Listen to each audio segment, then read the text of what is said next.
For starters, I feel like we'll say half the time I'm making a figurative and or nameable totem, like a bird or alligator.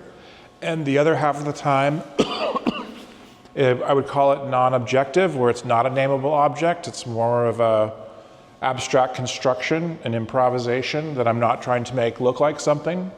So for starters, you got those two paths, nameable, iconic things, and then things that are just formal arrangements of shape, space, color, negative space. And you know, I think they kind of weave towards each other. Mm-hmm. But that's a start. Absolutely. One of the things I noticed when we started discussing the show and pairing your and Bob's work is the idea of the cairn or the stacks. Yeah. Because you see that with Bob's work, whether it's the rocks of the river that become vertical and become stacks. You do this great thing where you unitize some of these works and build up. Can you talk about that as an art making? Sure. One of the few decisions that I consciously make with these sculptures you're seeing is whether I'm going to start, what clay technique I'm going to start with. Slab, coil, pinch, or hollowing out or carving. And I quite often make several units of the same method, like these are all pinch pots, and then I figure out a way to make them lively. This is obviously a sequence of just slabs and building up, and I find it very challenging to make a horizontal sculpture for whatever reason. They just want to be vertical, and sometimes I try to make myself make a horizontal sculpture. It can be done, but they just seem to want to be stacks, you know, that just evoke a person standing, something in the landscape, etc. That's great.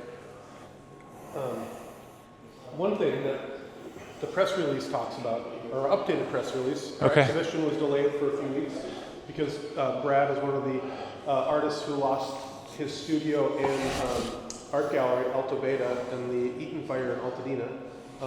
So some of these works, by the way, our heart goes out to you. Sorry. Oh, thanks. But some of these works came directly from your studio, right? So you dug through the ashes and found some of the works. Can you point out maybe where people could find some insights? Yeah.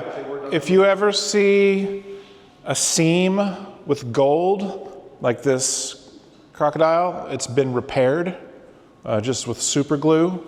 You can see it also in this guy right here. So if you see a gold seam, that was rescued from my studio.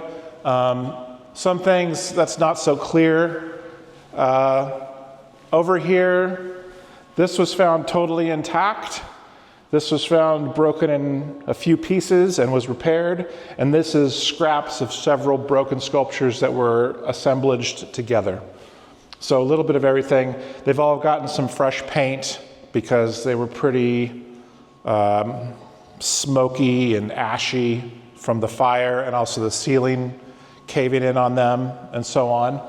And then about half of them, they weren't in my studio at the time.